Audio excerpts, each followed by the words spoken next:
Hello guys, how are you all? Welcome back to my channel. So, today we are gonna see, what if Naruto and Lady Kurama have 20 kids? And subscribe if you enjoy the video. And also check the description. So let's begin the story.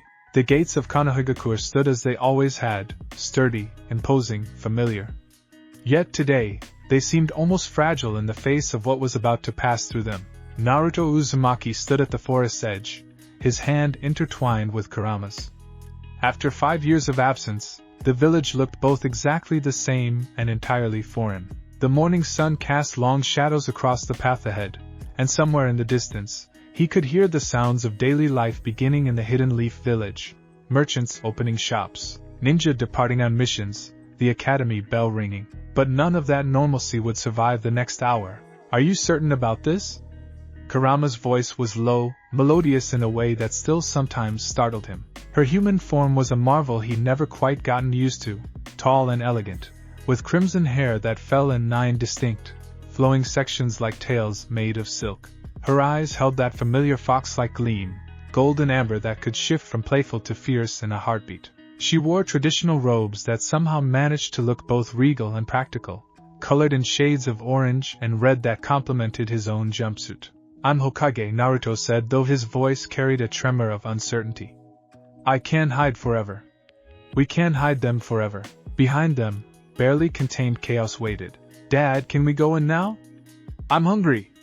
That was Akino, their third-born, always thinking with his stomach. "Akino and I is always hungry." "That's not special." Himari, the 7th child, ever practical. "I could scout ahead. Make sure it's safe." Kazuki, the eldest son, naturally assuming command. "We don't need scouting. We need a dramatic entrance." Reika, 4th-born and eternally theatrical. Naruto closed his eyes and took a breath. 20 children. 20 incredible, impossible, overwhelming children.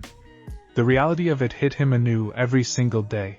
When Kurama had first achieved human form through the ancient sage ritual 5 years ago, Naruto had been overjoyed simply to see his oldest friend, his partner, able to walk beside him rather than sealed within him. Their connection had always been profound, built on years of mutual understanding, respect, and ultimately friendship. But friendship had evolved into something neither of them expected. Love, when it came, had been as natural as breathing and as explosive as Kurama's chakra itself. The children were proof of that union, something that should have been impossible. Human and tailed beast, mortal and demon, flesh and chakra-given form. Yet here they were, 20 lives that defied every law of nature the ninja world understood. "Mom, Boten is making clones again," reported Sakura, named after Naruto's teammate and the couple's second daughter. She had Kurama's eyes and Naruto's determination, a dangerous combination. "I'm practicing," Boten protested. 16 years old and already a prodigy with shadow clones, he could create more than Naruto had at twice his age. "We don't need 60 of you," muttered Takashi, their 15th child, who had inherited his mother's preference for direct confrontation over subtlety. Kurama's hand tightened around Naruto's. "They're going to change everything." "I know." He turned to look at his family, their family. 20 children ranging from age 16 down to barely 2 years old. Each one unique. Each one powerful in ways that would reshape the ninja world's understanding of what was possible. Kazuki stood at the front of the group, every inch the natural leader despite being only 16. Tall for his age, with Naruto's blonde hair but Kurama's striking golden eyes, he exuded a confidence that made even adult ninjas uncomfortable. His younger brother Boten stood beside him, marginally shorter but stockier, with crimson hair and blue eyes that sparkled with mischief and intelligence. Their eldest daughter, Yuki, remained slightly apart from the others. 15 years old, quiet and contemplative, she had inherited the purest strain of Kurama's chakra. Her hair was the same crimson as her mother's, and sometimes, when emotions ran high, one could see the ghostly impression of fox ears and tails manifesting around her. She was powerful, frighteningly so, but had chosen introspection over dominance. "Little ones to the middle," Kurama commanded softly, and the younger children shuffled into formation. Hana, their youngest at 2, sat perched on Boten's shoulders, giggling and playing with his hair. She had no idea that the next few hours would determine the trajectory of her entire life. None of the youngest ones did. They simply trusted that their parents would protect them, as they always had. The middle children were perhaps the most volatile. Old enough to understand the stakes, young enough to lack full control. Naruto could see the nervous energy in their movements. Riku, age 9, kept summoning small flames to his fingertips then extinguishing them. The twins, Kaido and Kenji, age 11, communicated in that silent way twins often did, their expressions mirrors of concern and excitement. "Alright," Naruto said, raising his voice enough to cut through the chatter. 20 heads turned toward him, 20 pairs of eyes reflecting various combinations of his blue and Kurama's gold. "You all know what we discussed. Konoha is going to be shocked. Some people might be scared. Some might be angry. But that village is our home, and the people there are our family." "Even though they sealed Mom away for years?" asked Shinji, age 13, whose voice carried an edge of bitterness. It was Kurama who answered. "That was war, Shinji. And people acted out of fear. Your father changed that. He changed everything. But will they accept us?" Yuki's quiet voice somehow carried over everyone else. "We're not just human children. We're not just ninja. We're something that shouldn't exist." The silence that followed was heavy. It was the question they'd all been avoiding, the fear that had kept them isolated in their sanctuary for years. Naruto stepped forward, moving to the center of his children. He was 34 years old now, more mature than the hyperactive teen who'd once promised to become Hokage. Faint lines marked his face, and his hair had been touched by a few early strands of silver. Stress, Kurama teased him, from managing 20 children. But his eyes still held that same indomitable fire, that refusal to give up that had defined his entire life. "You exist," he said simply. "That's not something that should or shouldn't be. You're here, you're real, and you're mine. Ours." He gestured to include Kurama. "And if anyone has a problem with that, they can take it up with the Hokage." "You're the Hokage, Dad," Akino pointed out. "Exactly."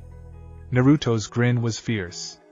"So let's go home." They entered Konoha in a formation that was part military parade and part family outing. Kazuki took point alongside his father, while Kurama walked slightly behind with the youngest children surrounding her. The middle children ranged on the flanks, and the older children interspersed throughout to help manage the younger ones. The gate guards saw them first. Izumo and Kotetsu, the eternal Chunin gate guards, were in the middle of their morning routine when they looked up to see Naruto approaching. Their faces lit up with recognition and joy. The Hokage was returning from what everyone had been told was an extended diplomatic mission. But then they saw what accompanied him. Izumo's clipboard clattered to the ground. "Lord Hokage?" Kotetsu's voice climbed an octave. "What? Who is that?" "These are my children," Naruto said calmly, as if announcing he'd brought back groceries rather than 20 offspring. "I'll explain everything to the council shortly. For now, we need to get them settled at the Hokage residence." "Children?" Izumo had retrieved his clipboard but now seemed uncertain what to do with it. "Lord Hokage, forgive me, but how many?" 20, Kurama supplied helpfully, stepping forward into the light. Her appearance sparked a new wave of recognition and shock. "The Nine Tails?" Kotetsu stumbled backward. "But you're human?" "It's a long story," Naruto said, "and one that I promise will be shared with the village. But right now, my family is tired from traveling, and we need to get home." The guards exchanged glances. Protocol demanded they report this immediately. Common sense suggested getting out of the way of whatever cosmic force had resulted in Naruto Uzumaki, and the nine-tailed fox having 20 children together. Common sense won. "Of course, Lord Hokage. Welcome home. All of you." Kotetsu's voice was faint, but he managed a bow. As they passed through the gates, Naruto heard Izumo muttering into a radio. The message was already spreading. They'd have minutes, maybe, before the entire village knew. Konoha's main street stretched before them, gradually filling with morning activity. Shops were opening, ninja were gathering for missions, civilians were beginning their daily routines. It was the Konoha Naruto loved, bustling, alive, full of potential and hope. The first civilian to notice them was a shopkeeper sweeping the front of her store. She glanced up, recognition flashing across her face. "Lord Hokage, you're back." The words died as she saw the procession behind him. Her broom fell from nerveless fingers. Then, like a ripple spreading across a pond, awareness moved through the street.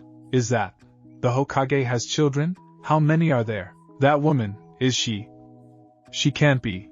Those kids have chakra I can feel from here. Naruto kept walking, keeping his pace steady and his head high. Beside him, Kazuki did the same, the young man's posture rigid with determination. But Naruto could feel his son's tension, could sense the same from all his children. A crowd was forming now, people emerging from buildings and stopping in the street. Some faces showed joy at the Hokage's return. Others registered confusion. And on more than a few, Naruto saw the first hints of fear. Naruto! A familiar voice cut through the growing murmur. Sakura Haruno pushed through the crowd, her pink hair distinctive even in the morning sun. She was older too, more mature, carrying the weight of being one of Konoha's most powerful medical ninja and the head of the hospital. But her eyes still widened with the same expressiveness they'd always had. Those eyes went very wide as she took in the scene before her. Sakura, Naruto greeted, relief flooding through him at seeing a friendly face. I know this looks 20? Sakura's voice was strangled. Naruto, you've been gone 5 years and you come back with 20 children? Technically, I've been a father for 16 years, Naruto said, which did not help the expression on Sakura's face. And you didn't think to mention this because it's complicated. Kurama stepped forward, and Sakura's attention snapped to her. The recognition was immediate, followed by a succession of emotions too rapid to fully catalog. Hello, Sakura. It's been a long time. Kurama? Sakura's voice was barely a whisper. You're how? Also complicated. But the short version is that we can take human form now, and... Kurama gestured to the children around her. This happened. Little Hana chose that moment to wave cheerfully at Sakura from Boten's shoulders. Hi! Are you Auntie Sakura? Dad talks about you. The sheer normalcy of the gesture, a 2-year-old being friendly, seemed to break through some of Sakura's shock. Her expression softened slightly. Yes, I suppose I'm Auntie Sakura. We should move, Kazuki interjected quietly. The crowd is growing, and some of the little ones are getting overwhelmed. He was right. The crowd had swelled to several dozen people, with more arriving every moment. The noise level was rising, a mixture of excited chatter, confused questions, and worried murmuring, and Naruto could sense some of the younger children beginning to panic at the attention. Riku's hands were smoking slightly, flames threatening to manifest. Yuki had gone very still, the way she did when fighting for control over her chakra. The twins were holding hands, their combined chakra creating a visible distortion in the air around them. Sakura, can you help clear a path to the Hokage mansion? Naruto asked. I need to get them somewhere safe before we have the inevitable meeting with the council. Sakura hesitated for only a moment before her medical ninja training took over. Someone needed help. The questions could come later. Of course. Everyone, please step back. Give the Hokage and his family room. There will be an official announcement later, I'm sure. She moved through the crowd with practiced efficiency, her authority as both a ninja and a medical professional lending weight to her words. People reluctantly stepped aside, though their eyes never left the procession of children. As they resumed walking, more familiar faces appeared in the crowd. Shikamaru Nara stood in the doorway of the intelligence building, his expression one of calculated assessment rather than shock. Of course Shikamaru wouldn't panic. He was already analyzing, strategizing, planning for the political earthquake this revelation represented. Further down the street, Kiba Inuzuka and Akamaru stared open-mouthed. Shino Abirame's reaction was harder to read behind his high collar and dark glasses, but his bugs were swarming in agitated patterns that betrayed his surprise. Naruto! Ino Yamanaka waved from the entrance to her flower shop, then actually walked out to get a better look. Her jaw dropped. What the hell? Did you just single-handedly repopulate the Uzumaki clan? Language, Ino, Sakura chided automatically. There are children present. We've heard worse, Reika said cheerfully. You should hear what Uncle Boten says when he thinks the little ones aren't listening. Traitor, Boten muttered, his ears reddening. Despite the tension, Naruto felt a smile tug at his lips. This was going better than he'd feared. No one had attacked them, at least. No one had screamed. The shock was profound, yes. But Konoha had weathered shocks before. The Hokage mansion came into view, and Naruto felt relief wash through him. Almost there. They could make it inside, have a moment to breathe and prepare before facing the inevitable storm of meetings, explanations, and political maneuvering. But the universe, it seemed, had other plans. Naruto Uzumaki, the voice boomed across the street, and everyone froze. Even civilians knew that voice. Tsunade Senju, the fifth Hokage, legendary Sannin, and someone very much not happy at the moment. She strode through the crowd like a force of nature, her blonde hair streaming behind her, her expression thunderous. Behind her, looking considerably more composed but no less intense, walked Kakashi Hatake, the sixth Hokage who had held the position before passing it back to Naruto. Lady Tsunade, Naruto began, his voice carefully respectful. Kakashi-sensei. I was planning to. Planning to what? Stroll into the village with 20 children and no warning? No explanation? No, by the way, I've been secretly raising a family while supposedly on diplomatic missions? Tsunade's voice could probably be heard at the village gates. I sent reports, Naruto protested weakly. About diplomatic missions. Not about this. Tsunade gestured wildly at the children, several of whom were now hiding behind their older siblings. Kakashi, to his credit, looked more curious than angry. His visible eye crinkled in that way that meant he was smiling beneath his mask. I have to admit, Naruto, this is surprising even by your standards. 20 children in 5 years? That's mathematically impressive. The oldest is 16, Kurama interjected coolly, drawing both Tsunade and Kakashi's attention. And before you ask, yes, it's me. Yes, I'm in human form. Yes, these are all ours. And yes, we have a lot to explain. Tsunade's anger flickered, replaced briefly by something that might have been scientific curiosity. As a medical ninja of unprecedented skill, the biological implications alone must have been staggering. But she rallied quickly. Explain? You think explanations are going to suffice? Naruto, you're the Hokage. You can't just... Can't what?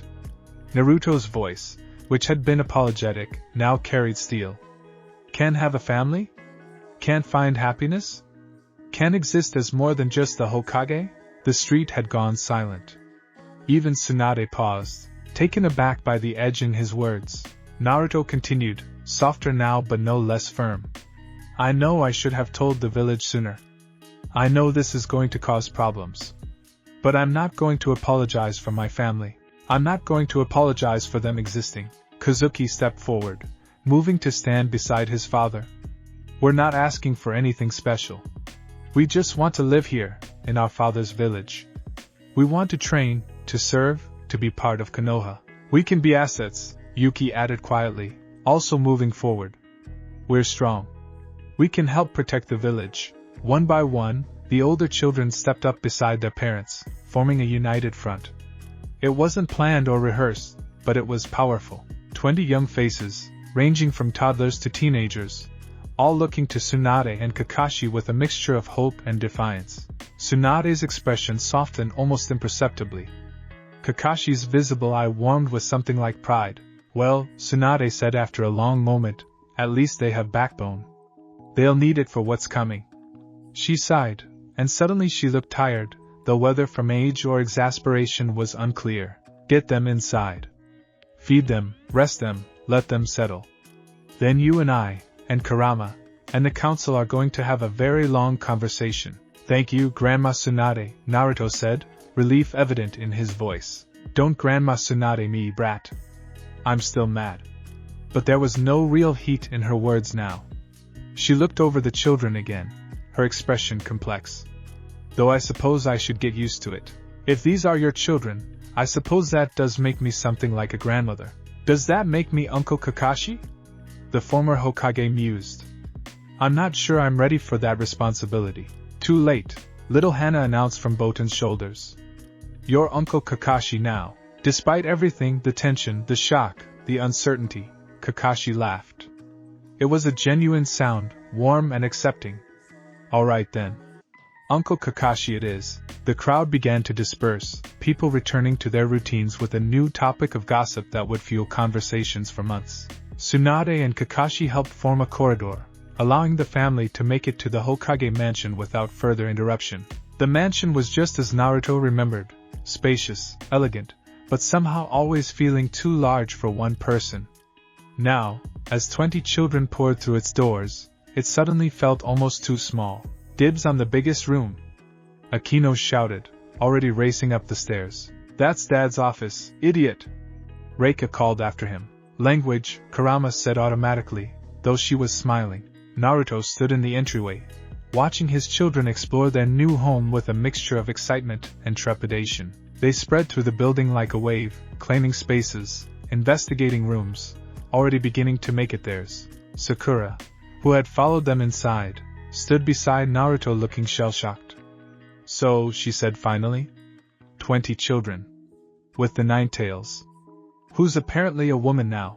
And they all have chakra I can sense from across the room." "Yep.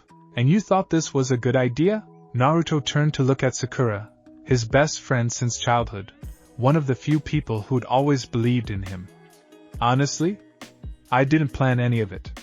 It just happened. But Sakura, I've never been happier in my life." She studied his face, and whatever she saw there made her expression soften. "I can see that. You look good, Naruto. Tired but good."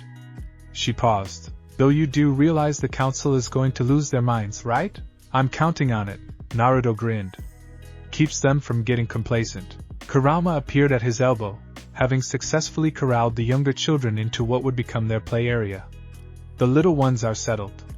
The older ones are choosing rooms. We should probably eat something before the inevitable political circus begins." "I'll help with food," Sakura offered. "You two should rest while you can." "And Naruto? After the council meeting, you and I are having a very long conversation about communication and friendship, and the importance of telling your friends when you have 20 children." As Sakura headed toward the kitchen, muttering about idiots and secrets and impossible situations, Naruto felt Kurama's hand slip into his. "We did it," she said softly. "We're home." Naruto looked around the mansion, which was already echoing with the sounds of his children. Laughter, arguing, excited chatter, the occasional crash followed by sorry. He thought about the council meeting waiting for him, the political complications, the inevitable challenges their family would face, and he smiled. "Yeah," he agreed. "We're home." From upstairs came a shout, "Dad! Boten made 100 clones and they're all eating the food." "Boten!" Through the window, Naruto could see Konoha spreading before him. The village he'd fought to protect, died for, and lived for. The village that would now have to accept the most unusual family in its history. The sun climbed higher into the sky, marking the beginning of a new era. 20 flames had come to Konoha, each burning with a unique combination of human will and demon power. The ninja world would never be quite the same. And somewhere in the heart of the village, in the intelligence building, Shikamaru Naro poured himself a cup of tea and began making lists. Because someone was going to have to figure out the logistics of this situation. It was going to be so troublesome.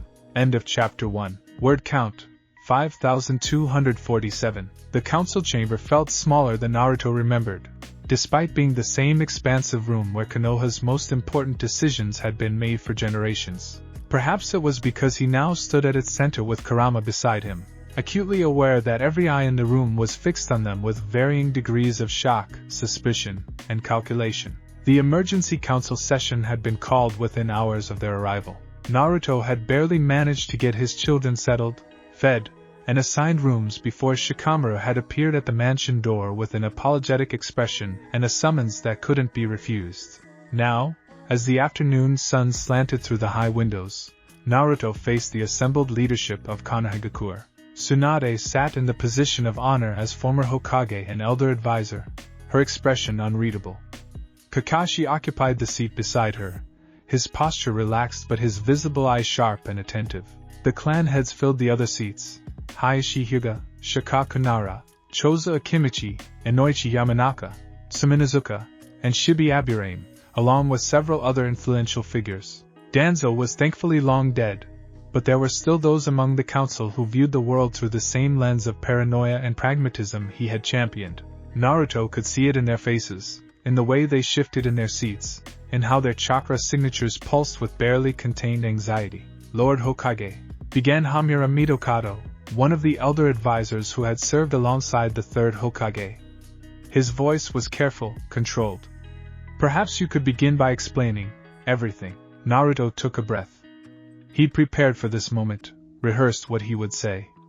But now, facing the council's scrutiny, he found himself wanting to simply tell the truth, however complicated it might be. 6 years ago, he began, something unprecedented happened. Kurama and I discovered that the bond we'd formed, the friendship that had grown between us over the years, had created a possibility that shouldn't have existed. He glanced at Kurama, who nodded encouragingly. She stood beside him not as a demon or a force of nature, but as his partner, his equal. Her human form still drew stares from the council members who'd never seen her like this. But she faced them with the same regal composure she'd always possessed. The Sage of Six Paths, Kurama continued, her voice carrying an authority that made several council members straighten, created a ritual in the ancient past. One designed to bridge the gap between tailed beasts and humanity. It was meant to foster understanding, to prove that we were not simply weapons or monsters, but beings capable of thought, feeling, and choice. This ritual, Tsunade interjected, her medical and scientific curiosity winning over her irritation, it gave you human form? It gave me the ability to manifest human form, Kurama corrected. My true self still exists, the chakra entity you knew, but through the ritual, I gained the ability to separate a portion of my being into this form. It's difficult to explain in terms that translate to human understanding, try, Hayashi Hyuga said flatly. The head of the Hyuga clan was notoriously practical, and not inclined toward mysticism. Kurama's lips curved into something that wasn't quite a smile. Imagine your soul, Hayashi-san. Now imagine you could project a perfect physical copy of yourself, while your true self remained elsewhere. This body is real, it has mass, chakra, biological functions. But it's also an extension of my greater self. The ritual required perfect synchronization between human and tailed beast, Naruto added. It required absolute trust, understanding, and love. He saw several council members shift uncomfortably at the last word. Kurama and I had achieved that.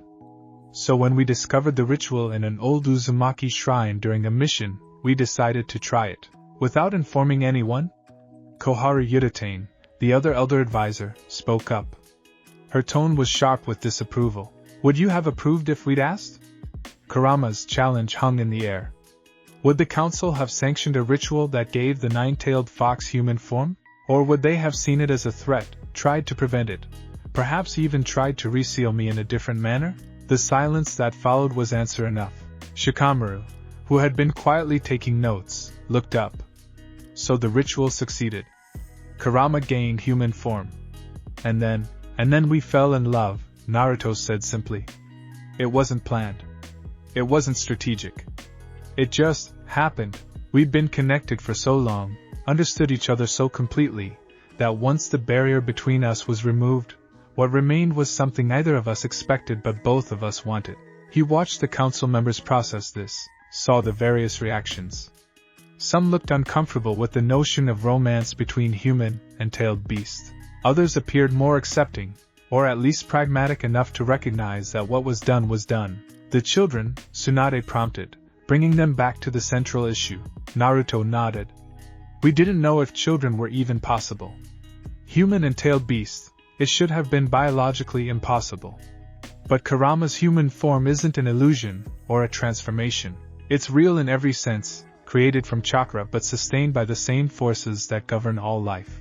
And I'm an Uzumaki, with chakra reserves and vitality that exceed normal human limits, plus the 6 paths chakra from Hagoromo. So you're saying, Kakashi interjected, his tone more curious than accusatory, that the combination of Uzumaki vitality, 6 paths influence, and Kurama's ability to manifest physical form somehow made reproduction possible? We're saying we don't fully understand it ourselves, Kurama admitted. But yes, essentially. Our first child, Kazuki, was born 16 years ago. We were shocked, then overjoyed. We thought he might be unique, a singular miracle. Then Boten came a year later, Naruto continued, a rueful smile crossing his face. Then Yuki. Then Reika. Then... He gestured helplessly. Then we couldn't seem to stop having children. 20, Inoichi Yamanaka said, his voice carefully neutral. As head of the analysis team and an expert in the mind, he was no doubt cataloging every implication. 20 children in 16 years. That's exceptional even by Uzumaki standards. Tailed beasts don't reproduce, Shibi Aburaim observed in his characteristically monotone voice. At least, not in any recorded history. This suggests the children are something entirely new, hybrid entities with properties of both human and tailed beast. They're children, Naruto said firmly. They're my children. Our children. Yes, they have abilities that are unusual. Yes, they represent something new. But they're people, not specimens to be studied or weapons to be analyzed. No one is suggesting otherwise, Tsunade said, though her tone suggested she was heading off exactly those suggestions from some council members. But we need to understand what we're dealing with, for their safety as well as the villages. Kurama's chakra flared slightly, a golden aura briefly visible around her. Let me be absolutely clear. My children are under my protection. Anyone who threatens them will discover exactly why I was considered the most powerful of the tailed beasts. And they're under the protection of the Hokage, Naruto added, his voice carrying the authority of his position, which is why I'm standing here explaining this to you rather than simply demanding you accept it. Shikamaru cleared his throat. Perhaps we could discuss the children's abilities? It would help the council understand what kind of support and oversight might be necessary. Naruto recognized the diplomatic phrasing. Shikamaru was trying to steer the conversation toward practical matters and away from more contentious philosophical debates about the children's nature. He shot his old friend a grateful look. Each child is unique, Naruto began. They all have access to more chakra than typical humans, not quite at tailed beast levels, but far exceeding even most jonin. Kazuki, our eldest, has shown abilities similar to mine, enhanced healing, massive chakra reserves, and an affinity for wind release. But he also has some of Kurama's abilities. He can manifest chakra claws, enhance his speed and strength beyond normal limits, and has sensory abilities that let him detect negative emotions. Boten, Kurama continued, has an even stranger gift. He can create shadow clones like Naruto, but his clones can tap into fractions of my chakra.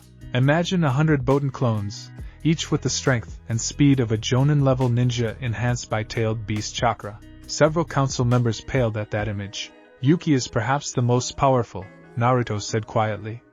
She's inherited the purest strain of Kurama's abilities. She can manifest partial transformations, tails, claws, chakra shrouds. In some ways, she's closer to a Jinchuriki than a normal human, except the tailed beast chakra is her own, part of her from birth. That's just the 3 oldest, Kakashi observed. What about the other 17? They all have unique combinations, Kurama said. Some lean more toward their human heritage, others toward the tailed beast side. Reika can create constructs from pure chakra, weapons, shields, even temporary shelters. Akino has regenerative abilities that rival Naruto's. The twins, Kaido and Kenji, can merge their chakra in ways that create effects neither could achieve alone. And they're all children, Suminazuka spoke up for the first time. The oldest is 16, you said? Still academy age for the younger ones? Yes, Naruto confirmed. Which is one reason we're here. We want them to attend the academy, to train properly, to integrate into the village. We've been living in isolation, but that's not sustainable. They need community, friends, proper education. An academy that teaches children with chakra reserves that could level buildings, Hamura said dryly. I'm sure that won't present any challenges. Actually, Shikamaru interjected, it might be the best approach. The academy is designed to teach chakra control above all else. If we can get them proper training early, help them master their abilities in a controlled environment, it's better than waiting until they're older and harder to teach. There's also the political aspect, Hayashi said, his Byakugan briefly activating as he studied Naruto and Kurama. Other villages will hear about this. They'll either see your children as threats or as valuable assets to acquire. Kurama's voice was ice. They're my children, and anyone who tries to treat them as either threats or assets will learn why entire nations once feared the tailed beasts. But Hayashi is right, Naruto acknowledged. This will draw attention. Other villages will want to know more about them. Some might see them as destabilizing the balance of power. We need to be prepared for diplomatic complications. Diplomatic complications, Koharu repeated. That's an understatement, Lord Hokage. You've essentially created a new bloodline limit. 20 individuals with powers that combine human and tailed beast abilities. This changes everything about the strategic landscape.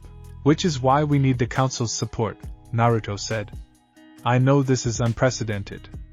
I know it's complicated.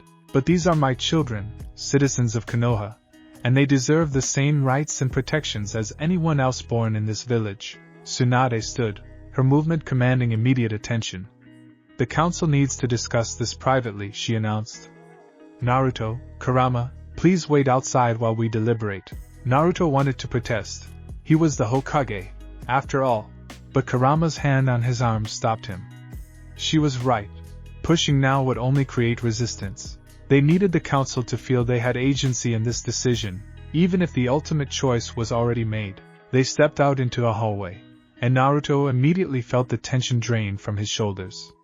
Through the thick doors, he could hear the muffled sounds of heated debate beginning. That went better than expected, Kurama observed. Nobody tried to seal you or arrest me, so yes, I'd call it a win. Naruto leaned against the wall, suddenly exhausted.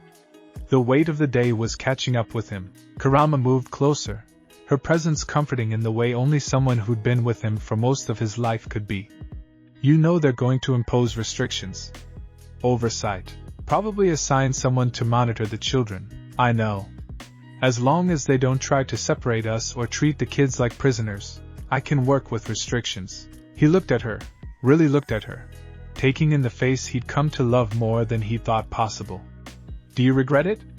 Coming back here? We could have stayed in the sanctuary, and raise our children in isolation?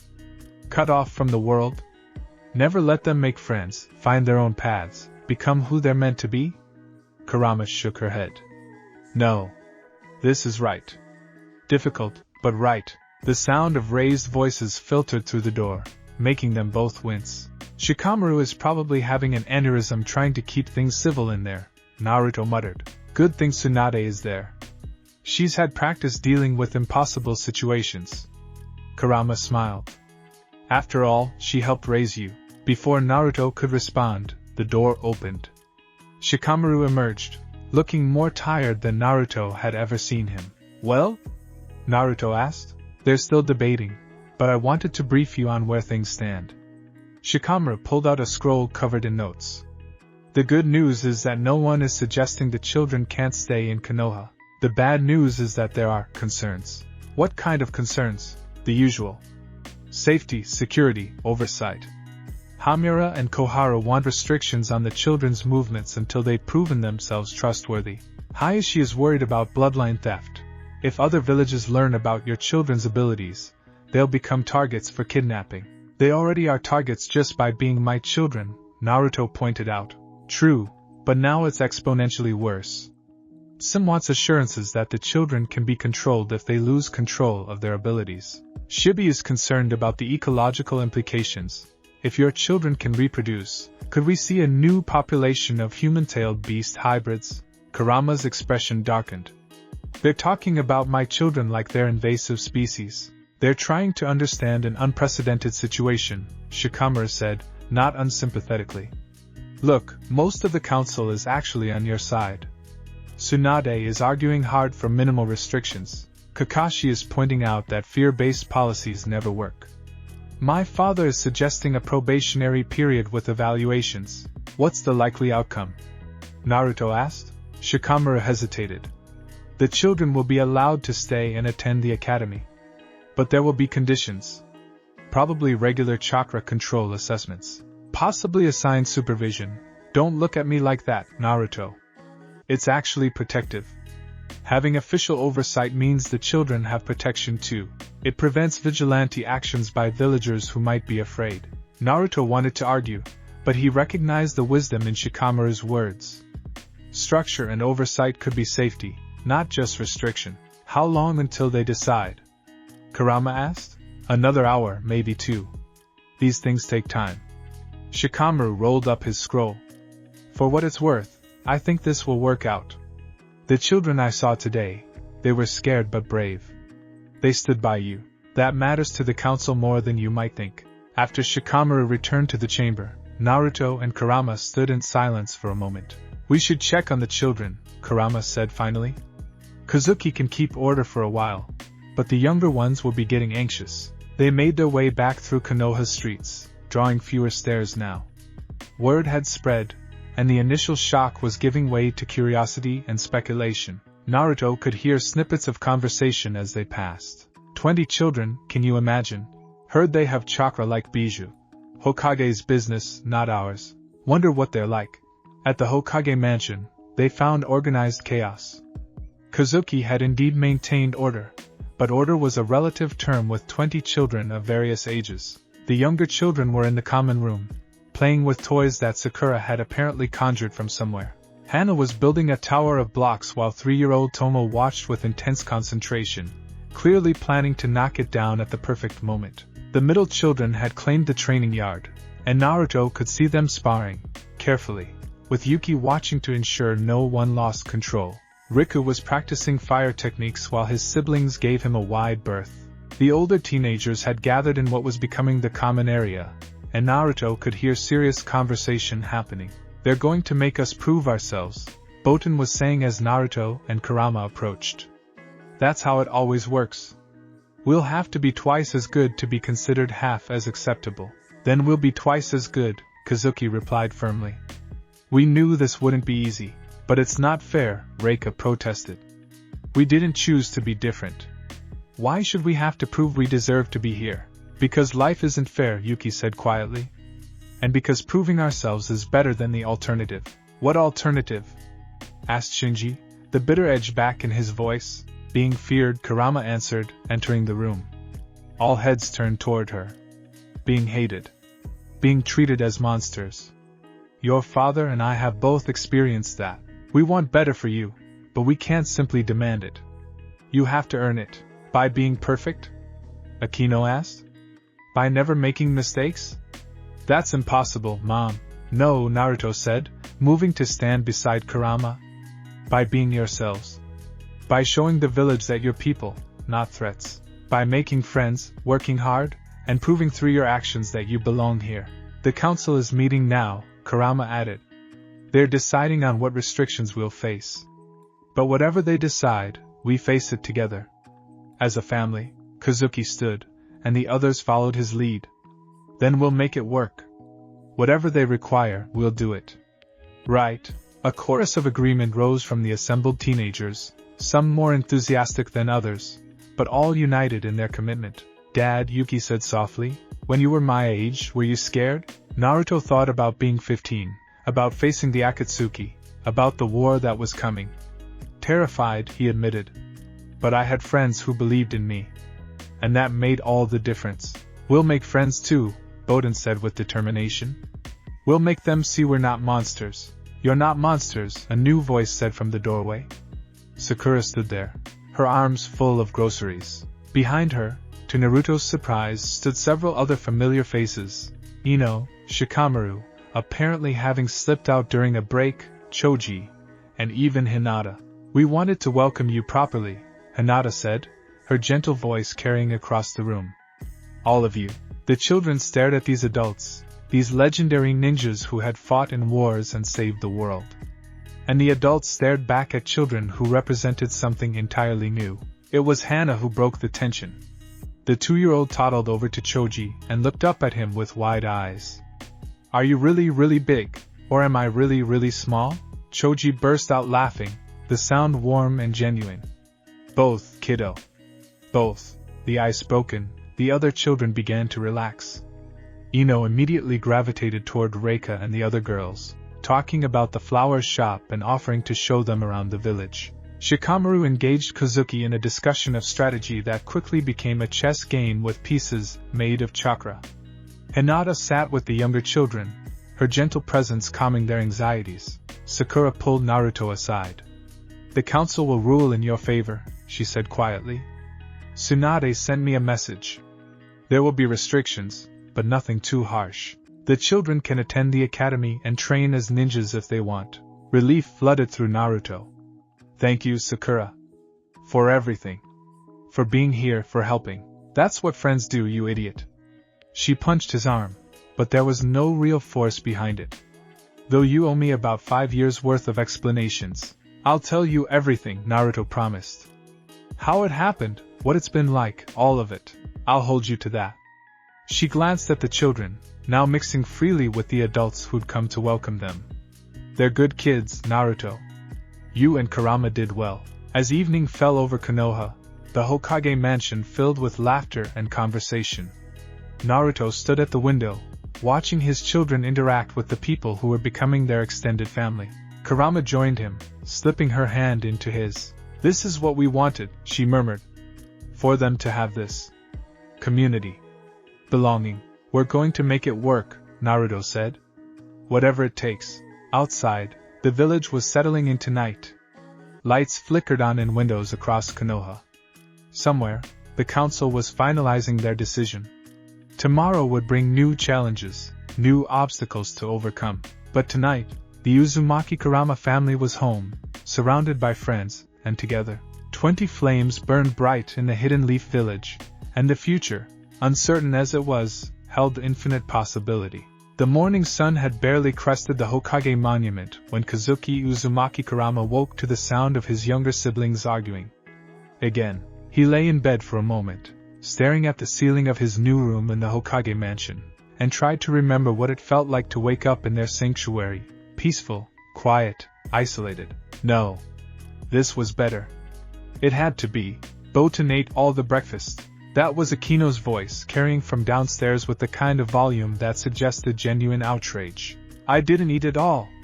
There's still like 3 pieces of toast left. That's all the toast. There were 30 pieces. Kazuki groaned and pulled his pillow over his head. They'd been in Konoha for 3 days, and already the household had descended into comfortable chaos. The council had delivered their verdict yesterday. The children would be allowed to stay, attend the academy, and train as ninjas. But there would be oversight, regular evaluations, and behavioral assessments to ensure they could control their abilities. It could have been worse. It could have been much worse. Kazuki. His mother's voice, carrying the particular tone that meant your siblings need managing. Kazuki, please come downstairs. With a sigh, he rolled out of bed and pulled on clothes, simple training gear that would work for the academy. Today was enrollment day. Today, they would officially join the rest of Konoha's children in the education system that had produced legends. No pressure. Downstairs was controlled pandemonium. Naruto was trying to cook more breakfast while simultaneously preventing Tomo from climbing onto the stove. Kurama was braiding Himari's hair while giving instructions to 5 other children at once. Yuki sat in the corner, radiating an aura of calm that suggested she'd meditated through the chaos. And Botan was indeed eating toast at a speed that seemed physically impossible. Morning, Kazuki said, moving to help his father with breakfast. Thank Kami, Naruto breathed. Can you watch the eggs? I need to stop Riku, and fire in the house. Kazuki took over the eggs with practiced ease. Over the past 16 years, he'd become adept at managing his siblings. As the oldest, it was expected. Not that he minded, usually, but mornings like this tested even his patience. Is everyone ready for the academy? He asked, addressing the room at large. The response was mixed. The younger children bounced with excitement. The middle children looked nervous. His fellow teenagers wore expressions of determination mixed with apprehension. I still don't see why we all have to go, Shinji muttered, slumping into a chair. Some of us are already more skilled than most Chunin. Because you need more than skill, Kurama said firmly, finishing Himari's braid and moving to the next child. You need discipline, teamwork, and the ability to follow orders. The academy teaches that. Plus, Yuki added quietly, we need to show the village we're willing to integrate. That we're not above their systems or their rules. Shinji grumbled but didn't argue further. He knew she was right. Breakfast was a logistical feat that involved multiple seatings, 3 dozen eggs, and what seemed like an entire bakery's worth of toast. Naruto and Kurama moved through the chaos with practiced efficiency, and Kazuki found himself impressed by how well they'd adapted to having their family so publicly visible. All right, Naruto announced once everyone was fed. Let's go over this one more time. The academy has different levels based on age and ability. The younger ones will be in the junior classes with kids their age. The older ones? He paused, exchanging a glance with Kurama. The older ones will be evaluated, Kurama finished.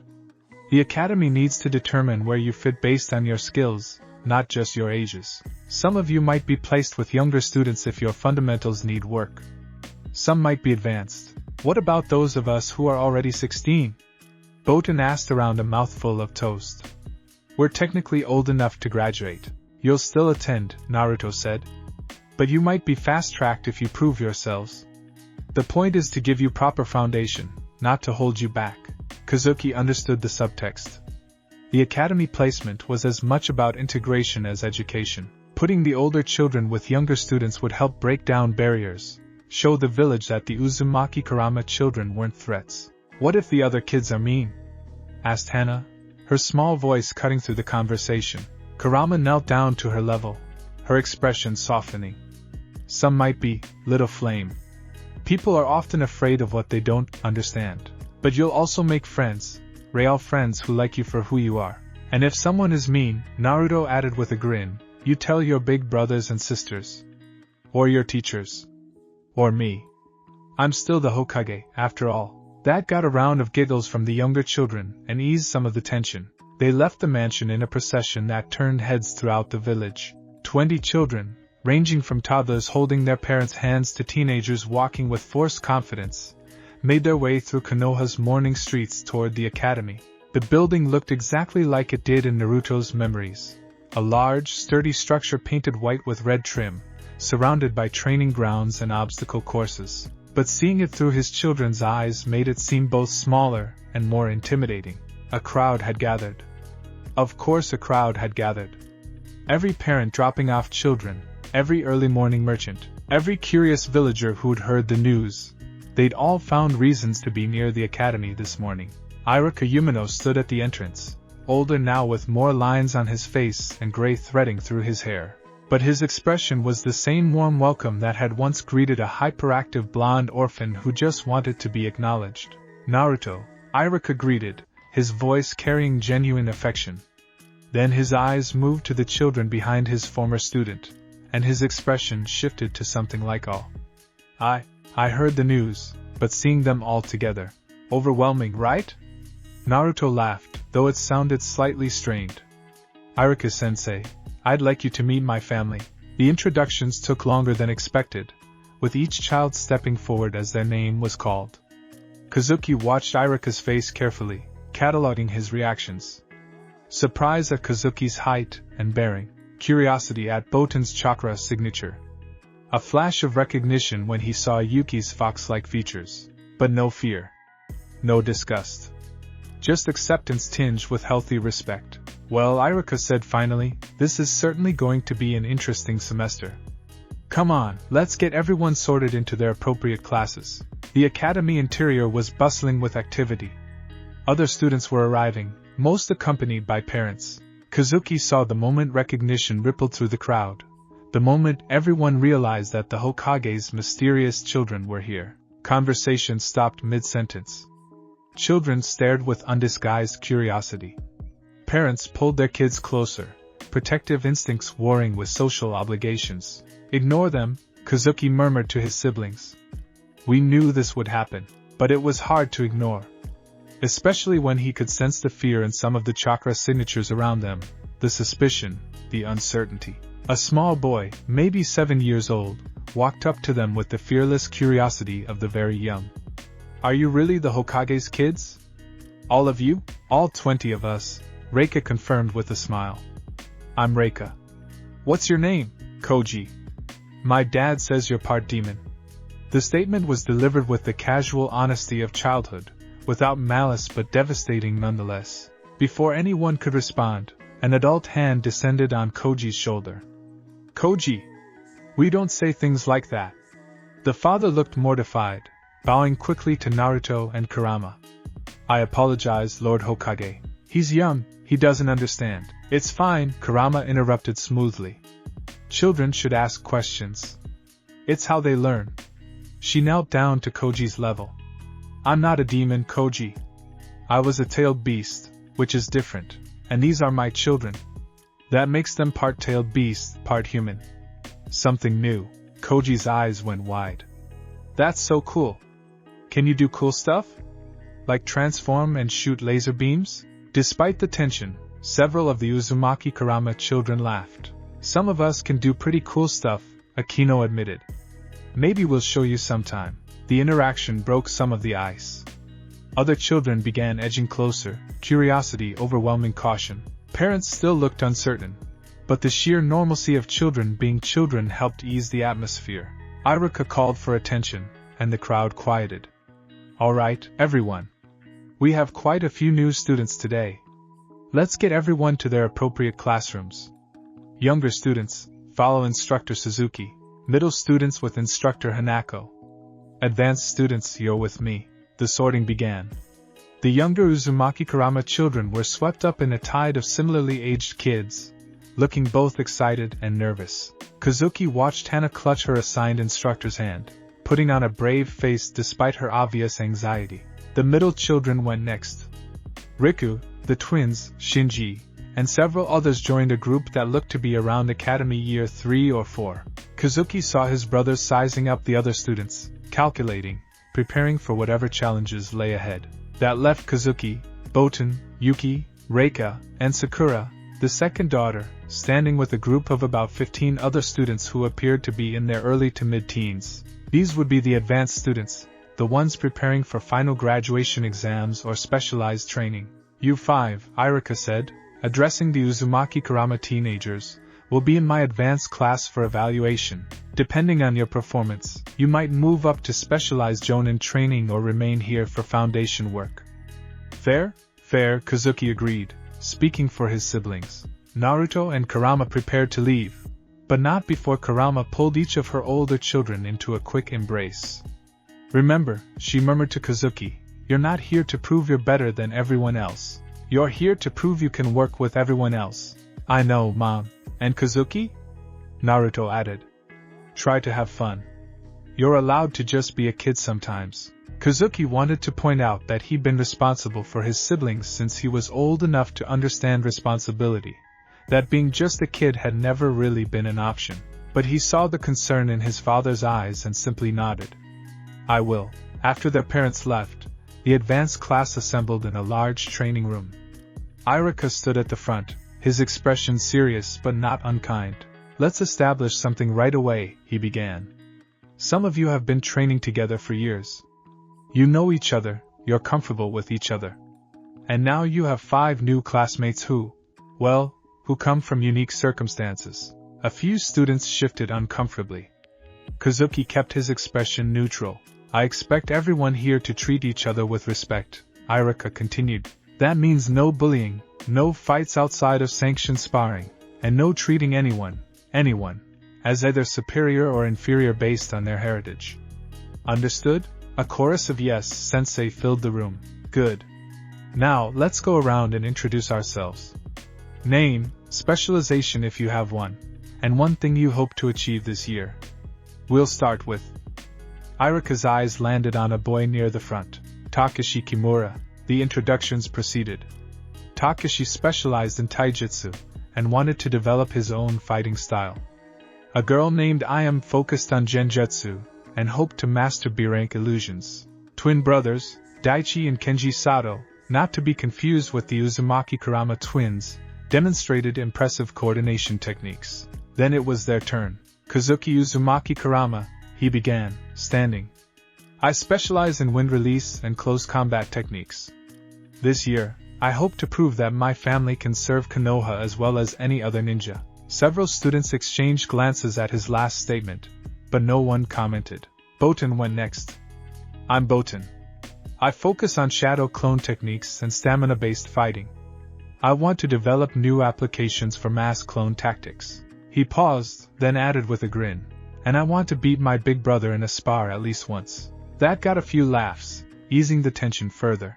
Yuki stood quietly, her presence commanding attention despite her soft voice. I'm Yuki. I specialize in chakra manipulation and sensory techniques.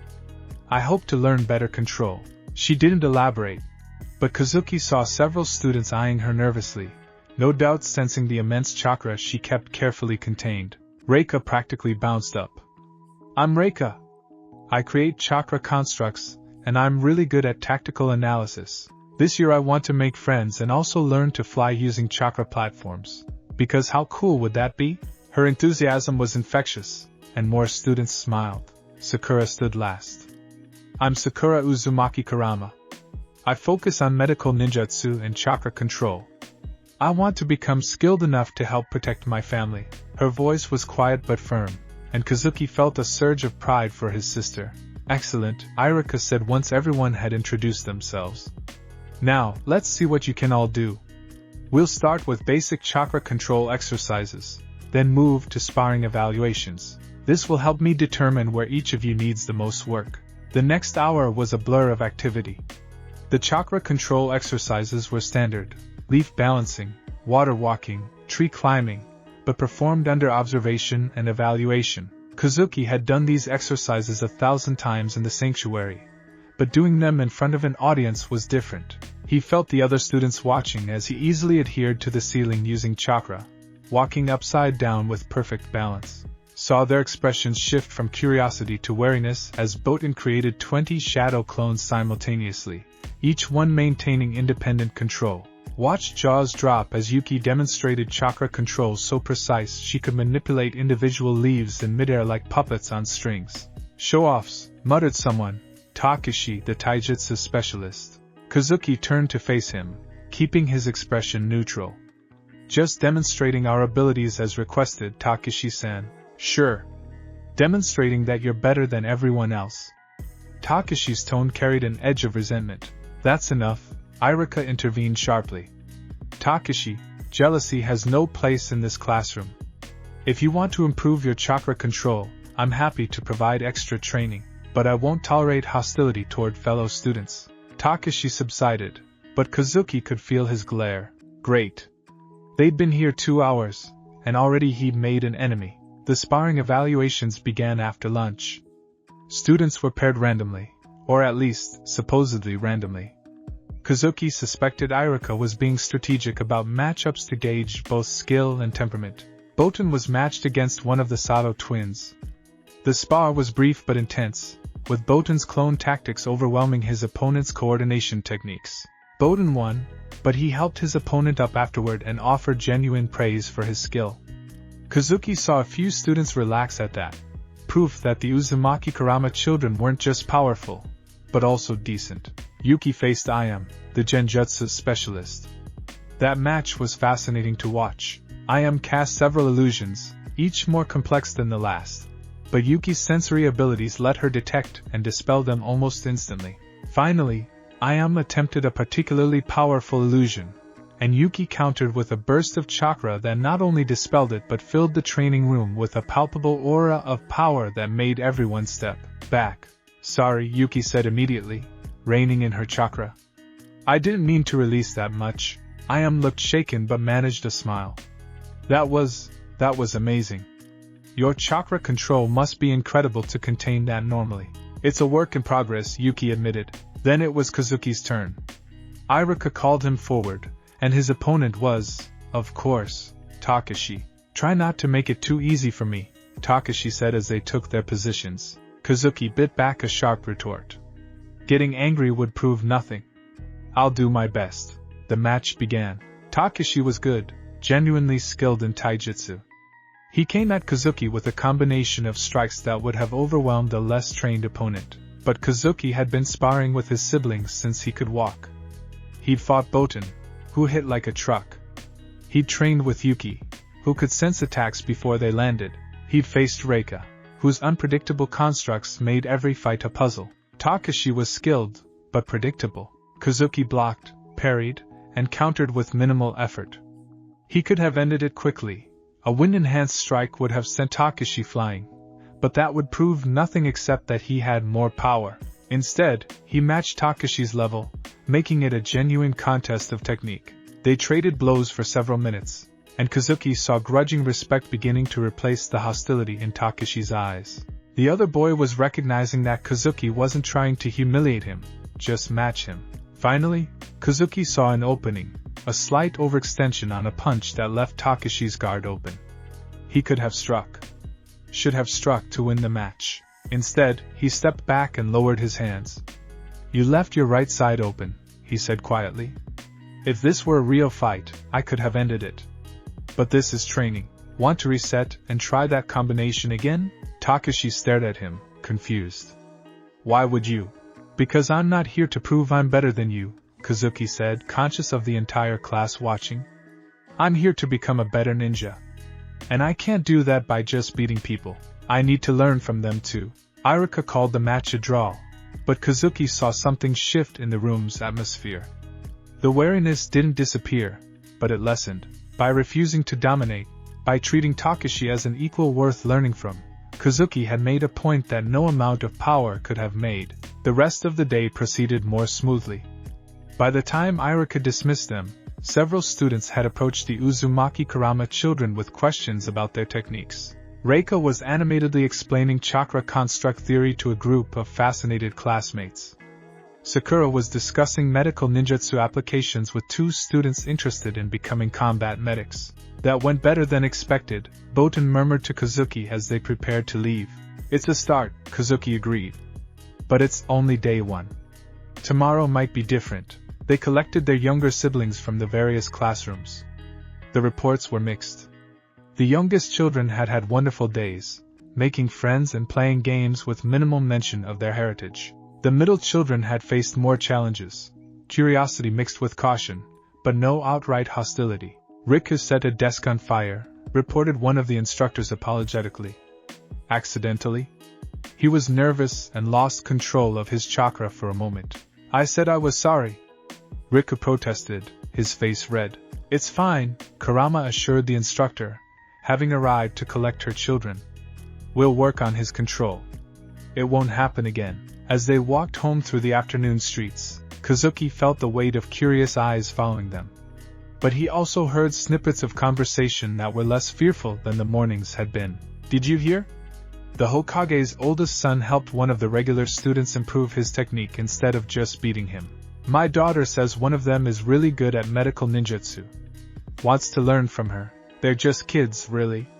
Powerful kids, but still kids." At dinner, Naruto wanted to hear everything. The younger children's stories tumbled over each other, making friends, learning new games, playing on obstacle courses. The middle children were more reserved but shared their experiences with increasing animation as the meal progressed. When it was the older children's turn, Kazuki found himself searching for the right words. "It was good," he said finally. "Challenging but good. We're different from them, and they know it. But I think they're starting to see that different doesn't mean threatening. Some of them still don't like us," Botan added pragmatically. "But they're giving us a chance to prove ourselves. That's all we can ask for." Yuki nodded agreement. "The instructors are fair. They're not treating us as either superior or inferior. Just as students." "And Reika made 3 friends already," Sakura added with a smile at her sister. 4. Reika corrected. "Ayam said she wants to study together, so that makes 4. Naruto's expression was one of pure relief and pride. "You did great. All of you. I know today was hard, being on display, being evaluated. But you represented yourselves and our family with honor. There will be more challenges," Kurama added. "Today was just the beginning, but if you continue as you started, with skill, yes, but also with humility and genuine desire to connect, you'll win more than just acceptance. You'll earn respect." That night, lying in bed, Kazuki reflected on the day. It had been exhausting, nerve-wracking, and at times overwhelming. But it had also been something else. It had been normal. Or as normal as life could ever be for 20 children born of human and tailed beast. Tomorrow they'd return to the academy. Tomorrow there would be more stairs, more challenges, more opportunities to prove themselves. But tomorrow there would also be classmates to train with, instructors to learn from, and a village slowly beginning to see them not as threats or curiosities, but as people. 20 flames had entered the academy. And somehow, against all odds, the academy hadn't burned down. It was, Kazuki thought with a small smile, a promising start. 3 weeks into the academy term, and the novelty of the Uzumaki-kurama children was beginning to fade. Not disappear, that would take much longer, but settle into something resembling normalcy. They were no longer the terrifying unknowns, but they weren't quite fully accepted either. They existed in a liminal space, simultaneously part of the academy and apart from it. Yuki found this status oddly comforting. She sat now in the academy's meditation garden, a small space behind the main building that few students used. The morning sun filtered through the leaves overhead, creating patterns of light and shadow that shifted with the breeze. It was peaceful here. Quiet, and after the chaos of breakfast with 19 siblings, quiet was precious. She focused inward, examining the wellspring of chakra that resided in her core. It was vast, not quite as immense as a full-tailed beast, but far beyond what any human should possess. And it was alive, not sentient like her mother's true form, but vital, dynamic, constantly shifting like a caged sun burning inside her chest. "You're up early." Yuki didn't open her eyes. She'd sensed Kazuki approaching minutes ago. Couldn't sleep. The little ones were loud. Hana had a nightmare. Something about a giant turtle. Kazuki settled beside her on the bench, and Yuki felt the familiar warmth of his chakra signature. Bright, determined, steady as a flame. She climbed into Botan's bed, then Tomo followed, then Riku, and suddenly half the household was having a sleepover in Botan's room. Despite herself, Yuki smiled. Poor Botan, he didn't seem to mind. You know how he is. Kazuki was quiet for a moment. What are you doing out here? Practicing. She finally opened her eyes, meeting her brother's gaze. Control. Always control. Kazuki studied her face with the careful attention he gave to everything. Her eldest brother was many things, strong, skilled, natural leader. But what Yuki valued most was his perception. He saw things others missed. "You're afraid of it," he said finally. Not a question. "Of course I'm afraid of it." Yuki looked down at her hands. They looked normal. Pale skin, delicate fingers, nails she kept carefully trimmed. But she could feel the power coiled beneath the surface, ready to manifest claws of pure chakra. "I have the equivalent of a partial-tailed beast sealed inside me, except there's no seal. It's just me. What if I lose control? What if I hurt someone?" "You won't. You don't know that. I know you." Kazuki's voice was firm. "You're the most controlled person I've ever met. Even Mom says your chakra discipline is exceptional. It has to be." Yuki closed her eyes again, fighting down the familiar surge of anxiety. "The others, they have abilities, powers, enhancements. But I have it. The purest strain. Sometimes I feel like I'm two people. Yuki the girl, and Yuki the thing inside. It's not a thing. It's you, is it?" She opened her eyes again, and this time let a fraction of her power slip through her control. Golden chakra flickered around her like foxfire.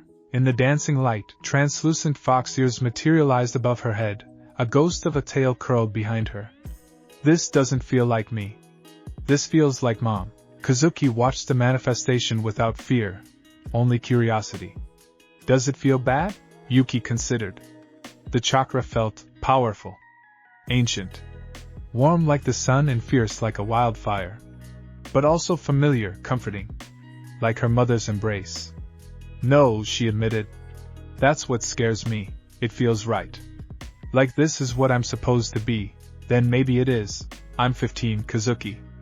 I should be worrying about what team I'll be assigned to, what kind of ninja I want to be. Not whether I'm going to spontaneously manifest tails and destroy the training ground. Who says you can't worry about both?" Kazuki's tone was light, but his eyes were serious. "Look, I'm not going to pretend I understand what it's like to have that much power. Mine is significant, yes, but nothing like yours. But I do know that power isn't good or evil. It's just power. What matters is who wields it." Yuki let the manifestation fade, pulling the chakra back into herself with practiced care. "Irika-sensei wants me to demonstrate my full capabilities tomorrow. He says the instructors need to understand what I'm capable of to properly train me. Are you going to?" "I don't know. If I show them everything." She trailed off, but Kazuki understood. "You're afraid they'll fear you. Wouldn't you be? If you could level a building without trying? If your chakra made Jonin-level ninjas step back? Yuki wrapped her arms around herself. I don't want to be feared, Kazuki. I just want to be normal. Normal is overrated, came a new voice. Botan emerged from the building, looking rumpled and tired but characteristically cheerful. Sorry, couldn't help overhearing.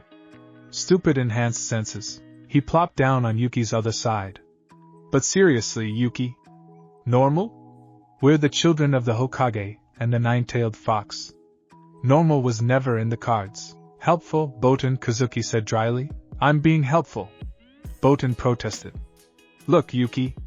You're afraid people will fear you if you show your full power. But you know what they'll fear more?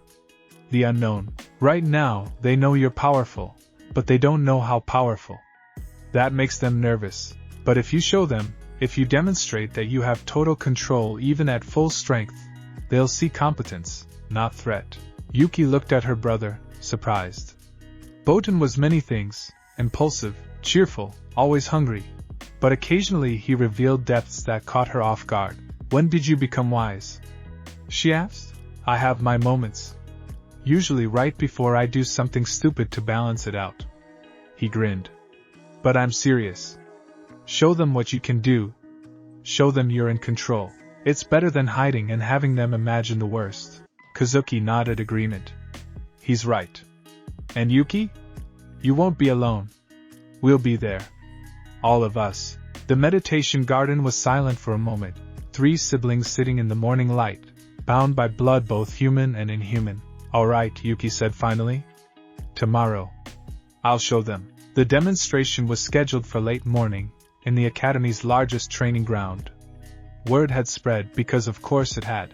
By the time Yuki arrived with her siblings, a crowd had gathered, instructors, advanced students, and several jonin she recognized as clan heads and council members. Her father stood near the back with Kakashi, both trying to look casual and failing.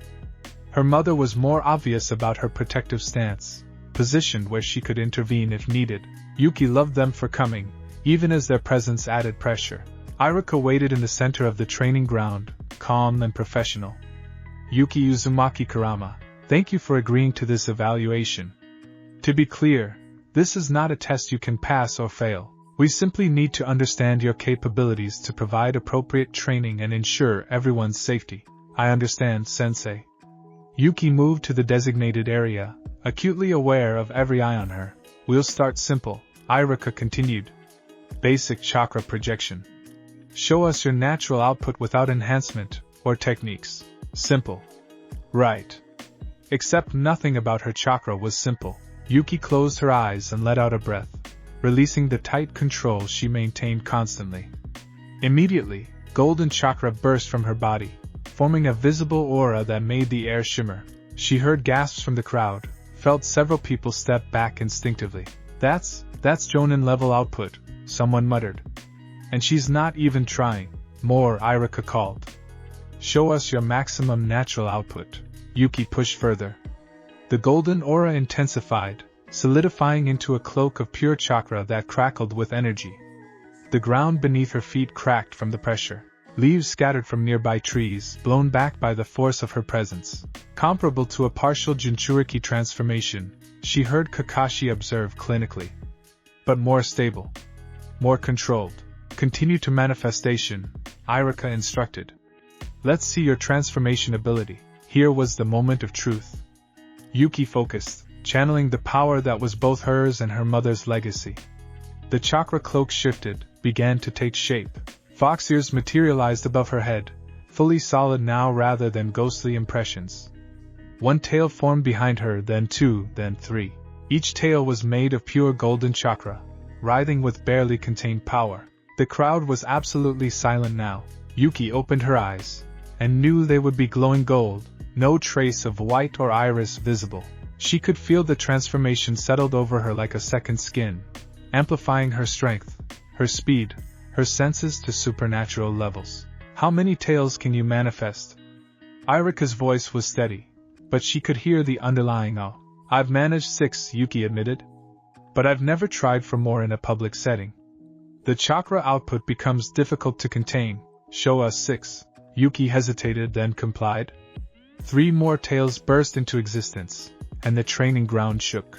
Her chakra was so dense now that it created visible distortions in the air, like heat waves rising from sun-baked stone. She heard someone curse in shock, saw several people reaching for weapons instinctively before remembering where they were. Incredible, Tsunade's voice cut through the silence.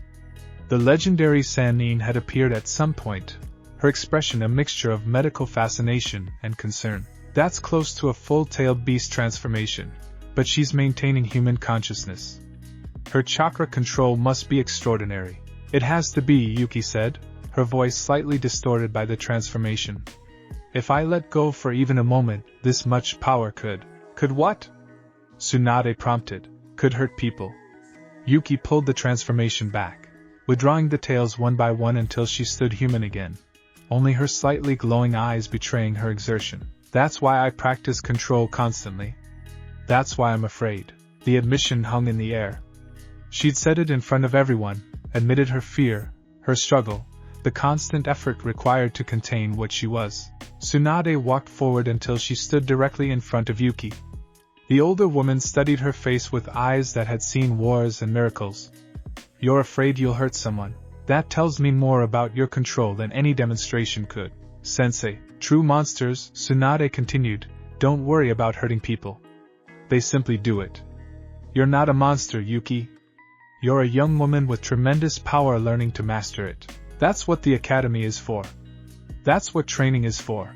Yuki felt something tight in her chest loosen slightly. You're not afraid of me? Terrified, Tsunade said bluntly, and Yuki's heart sank, until she saw the slight smile. But I'm terrified of a lot of powerful people. Your father when he was your age.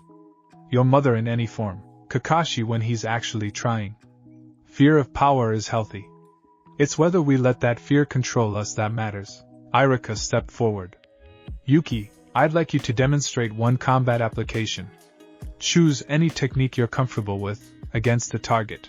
He pointed to a reinforced training dummy at the far end of the field, the kind designed to withstand Jonin-level attacks.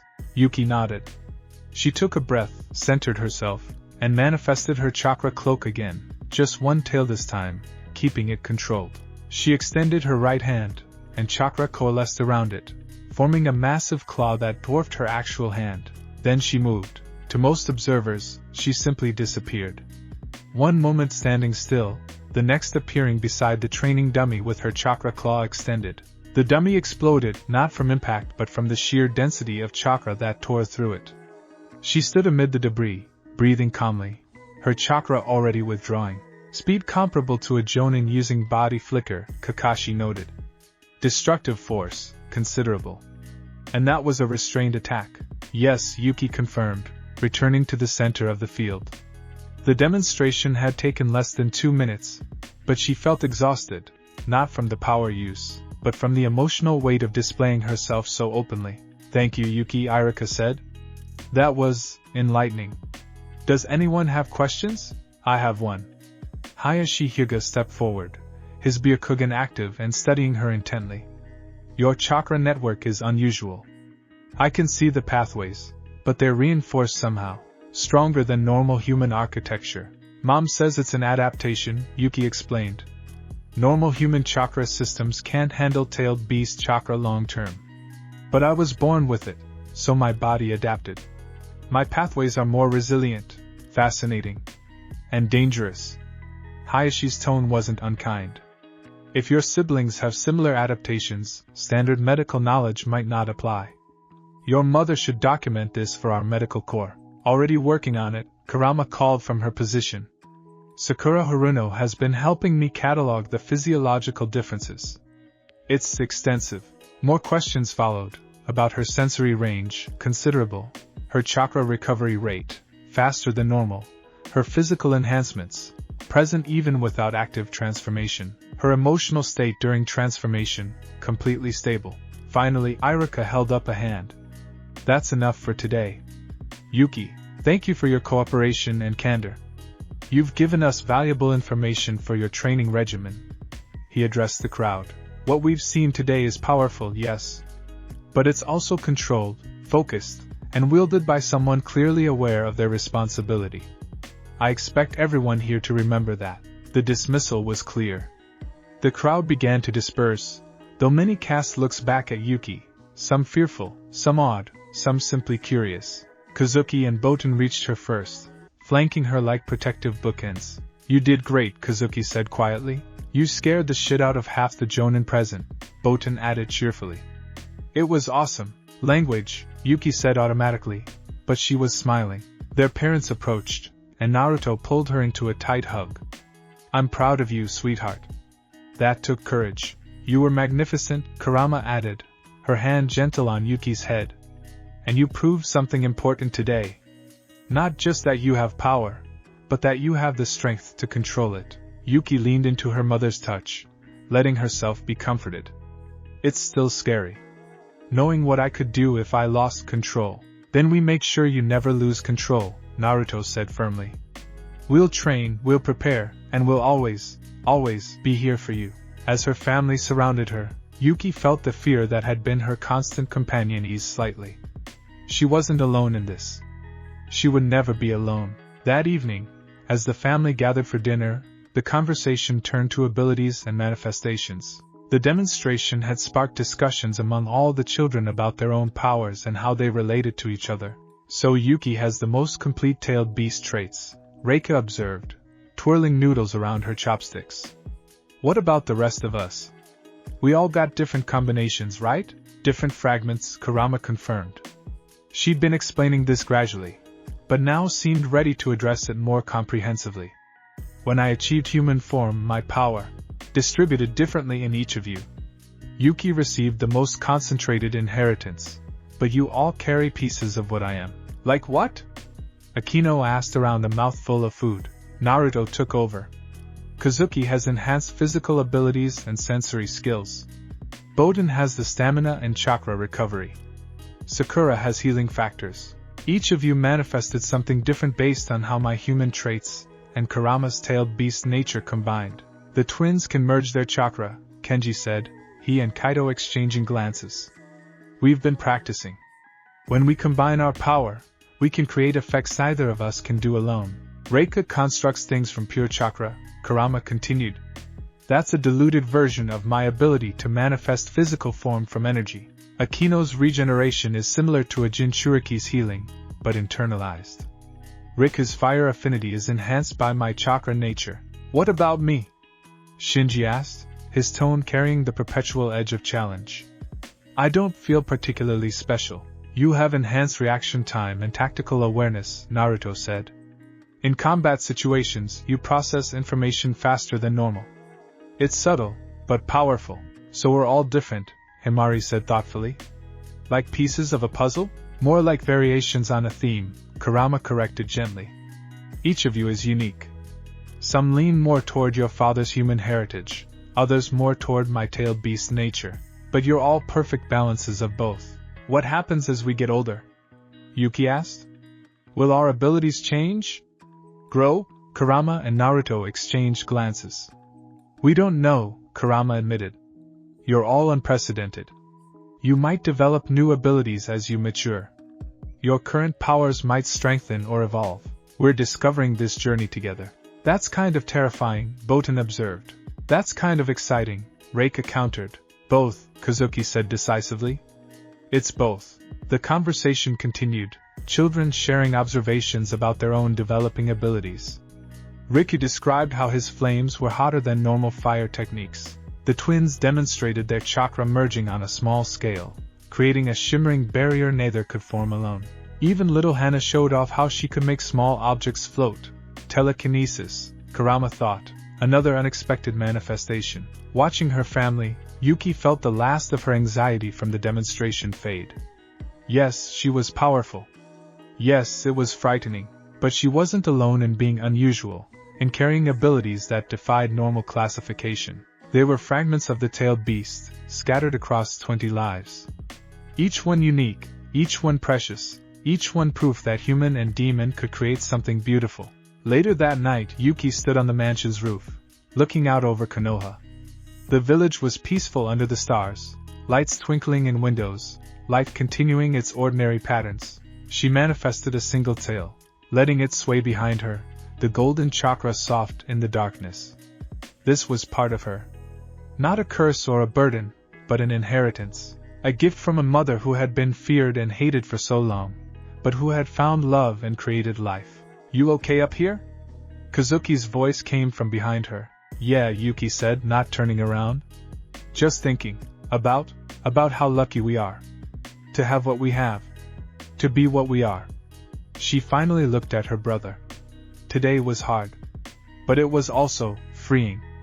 I showed them what I am, and the world didn't end. The world very rarely ends, Kazuki observed, settling beside her. Though I hear teenage drama can feel apocalyptic, Yuki laughed. When did you become funny? I have my moments. He was quiet for a beat. Are you really okay though? That was a lot of exposure. I'm okay, Yuki said, and found she meant it. Still scared. Still worried about control. But less alone in it. You're never alone in it, Kazuki said firmly. None of us are. That's what family means. Below them, the lights of Konoha continued to shine. Tomorrow would bring new challenges, new lessons, new opportunities to prove themselves. But tonight they were simply two siblings sitting on a roof, fragments of something impossible, learning to be whole. And that was enough. The letter arrived 3 weeks after Yuki's demonstration, delivered by a messenger hawk that landed on the Hokage mansion's windowsill at dawn. Naruto was already awake. He'd learned that having 20 children meant sleep was a luxury, not a guarantee, when he heard the tap of talons on glass. The scroll bore no seal he recognized, which immediately set off warning bells. Official correspondence always bore identifiable marks. Anonymous messages to the Hokage were rarely good news. He unrolled it carefully, chakra ready in case of traps, and read, The abominations walk among pure-blooded ninja. The demons spawn corrupt our village. This cannot stand. The 9 tails should have been destroyed, not allowed to breed. Justice will come, no signature. No specific threats. Just venom distilled into words. Naruto's hand tightened around the scroll, and for a moment, the paper began to singe from the chakra unconsciously flooding his system. He forced himself to calm, to think tactically rather than react emotionally. This was the 4th such letter in the past week. The others had been vaguer, easier to dismiss as the work of isolated cranks. But they were escalating, becoming more specific, more threatening. And now one had reached his home directly, circumventing the usual security protocols. Naruto? Kurama emerged from their bedroom, her hair still loose around her shoulders. One look at his face told her something was wrong. What happened? He handed her the scrolls silently. Watched as her eyes scanned the words, saw the moment her expression shifted from concern to fury. The air around her shimmered with heat as her chakra flared instinctively. Someone sent this to our home, she said, her voice dangerously quiet. To the house where our children sleep. I know. Naruto moved to the window, looking out over Konoha as it woke to morning. Somewhere in that village was someone, or multiple someones, who saw his children as abominations worthy of death. We knew there would be resistance. People who couldn't accept. This isn't resistance, Kurama interrupted sharply. This is a threat. Against our family. Against children. She wasn't wrong. Naruto felt the familiar rage building, the same fury that had driven him as a teenager, that had nearly consumed him during Pain's attack. But he was the Hokage now. He couldn't act on rage alone. I'll convene the ANBU, he said. Have them investigate the source. Increase security around the mansion and the academy. Make it clear that threats against my family are threats against the Hokage. And if that's not enough? Kurama's eyes had taken on a golden glow. If someone actually tries to harm our children? Naruto turned to face her fully. When he spoke, his voice carried an edge that would have made enemies flee. Then they'll discover that the Hokage and the 9 tails protecting their young is a force not even the gods would want to face. The security meeting convened within the hour. Shikamaru looked even more tired than usual as he studied the letters Naruto had received, while Kakashi examined them with the analytical precision of his Sharingan. The handwriting is deliberately obscured, Kakashi reported. Probably written with the non-dominant hand to avoid identification. The paper is standard, available anywhere in the village. The ink is commercially common. Whoever wrote these was careful. Too careful, Shikamaru added. This suggests someone with intelligence training, or at least awareness of investigation techniques. Not just a random angry villager. Great, Naruto muttered. So we're looking for a skilled operative with a grudge against my family. Not necessarily just one person, Shikamaru said, laying out the letters in sequence. The writing style is consistent across all four, but that doesn't mean there isn't a group behind this. These could be the public face of a larger organization. Tsunade, who had insisted on attending despite technically being retired, scowled at the letters. After everything this village has been through, after all the progress we've made, there are still fools who think bloodline and heritage define worth. Fear makes people stupid, Kakashi observed. And your children are frightening to those who measure power as threat. Yuki's demonstration, while necessary, may have triggered this escalation, so I should have kept them hidden? Naruto's voice carried an edge. Kept them secret and isolated? That's not life, Kakashi-sensei. I'm not saying that. I'm saying we need to anticipate that every display of your children's abilities will provoke reaction from certain segments of the population. Kakashi's visible eye was serious. The question is whether this is contained to anonymous letters or if there's real danger. We treat it as real danger, Naruto decided. ANBU presence around the mansion and academy.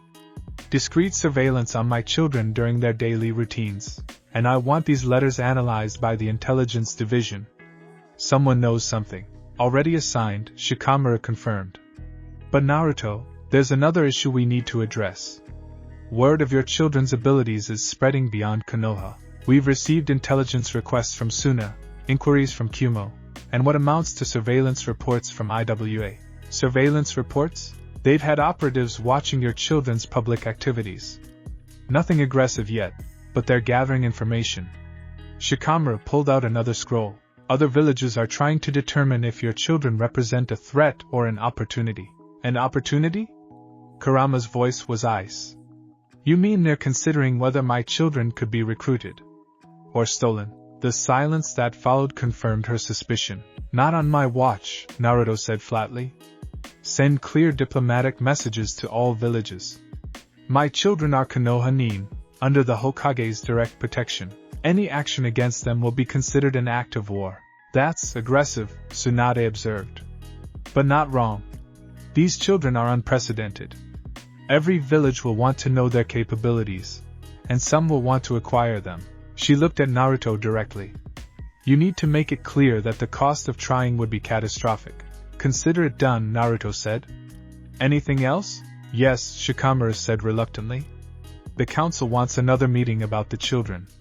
Some members are concerned that the external attention makes them security risks. Security risks? They're children. They're valuable assets that other nations want information about, Shikamaru corrected. Which makes them targets.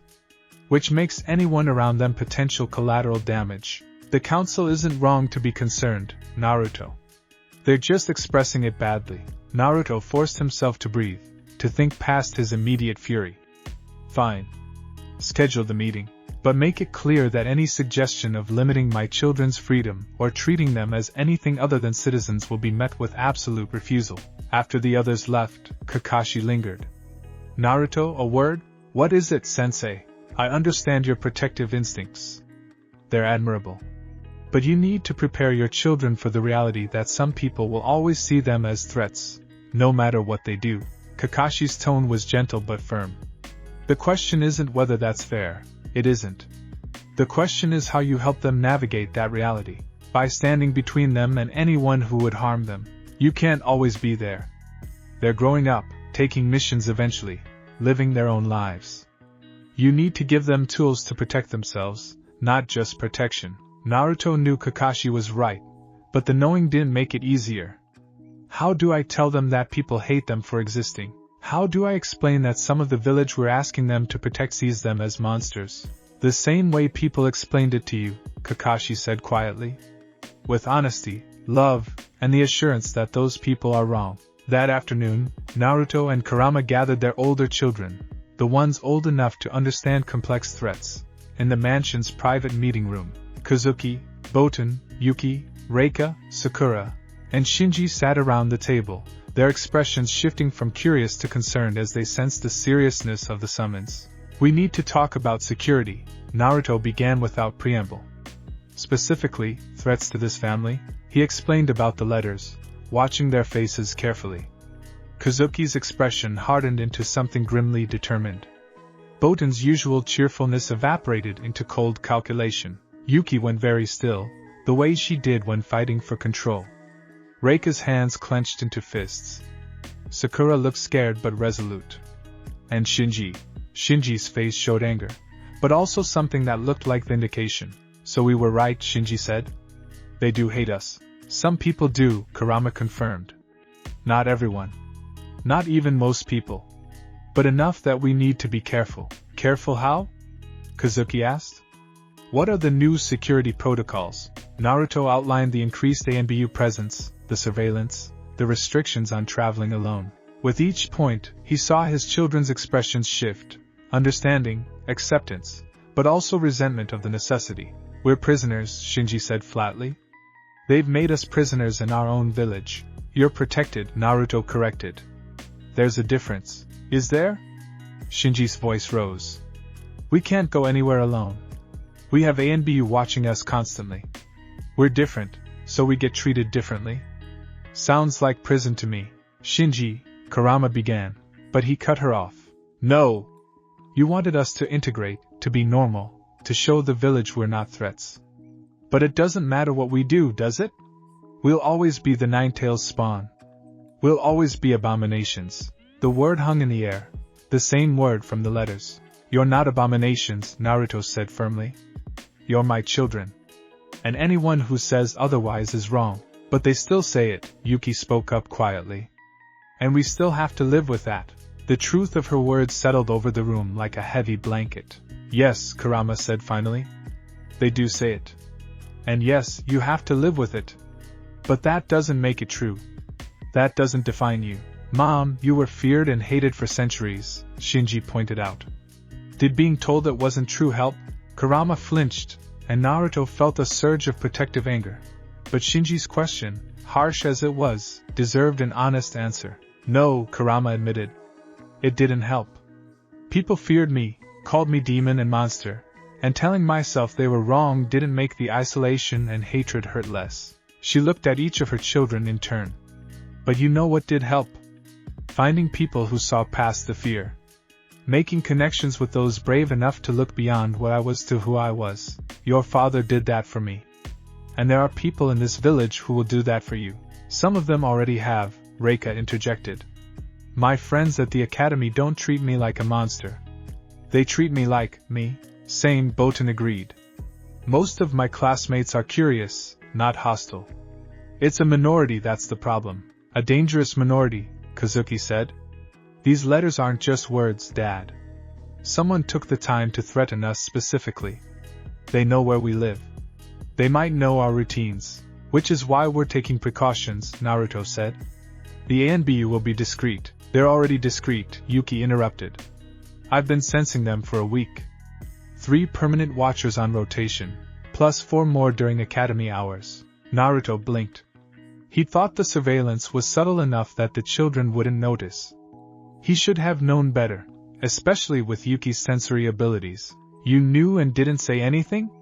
Kurama asked. "I figured you'd tell us when you were ready." And Yuki hesitated. "And honestly, it was kind of comforting, knowing someone was watching.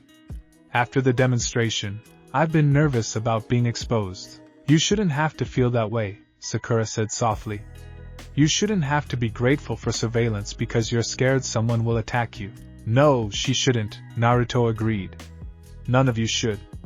But until we identify and neutralize the threat, this is the reality we're working with." "What can we do to help?" Kazuki asked, his leadership instincts kicking in. "We're not helpless children. We have abilities, training. We can contribute to our own protection," Naruto considered. His instinct was to shelter them, to handle everything himself. But Kakashi's words echoed in his mind. They needed tools, not just protection. "Per system," he decided. "None of you go anywhere alone, even within the village. Buddy system at minimum, groups when possible. The older ones watch out for the younger ones. You report anything unusual immediately. Strangers watching you, repeated encounters with the same people, anything that feels wrong. Combat readiness, Kurama added. I know you're all training, but we need to intensify defensive techniques. Escape jutsu, defensive barriers, sensory awareness. Not just for you older ones. We need to teach the younger children age-appropriate safety skills. What about offensive capabilities? Botan asked. If someone does attack, we should be able to fight back. Only as last resort, Naruto said firmly. The priority is always escape and alert. Getting to safety and getting help. I don't want any of you trying to be heroes. We're not trying to be heroes, Kazuki said. We're trying to survive.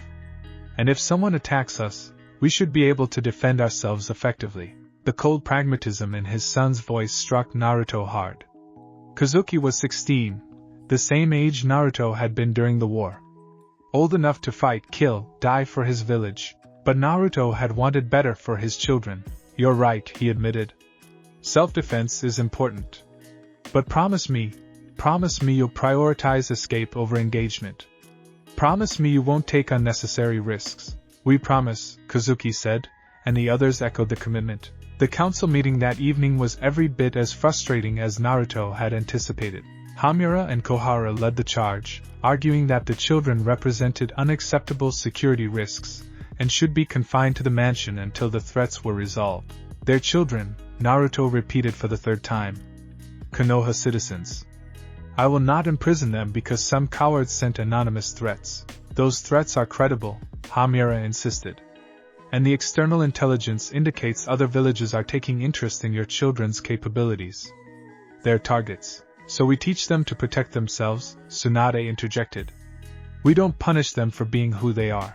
No one is suggesting punishment, Kohara said, though her tone suggested otherwise.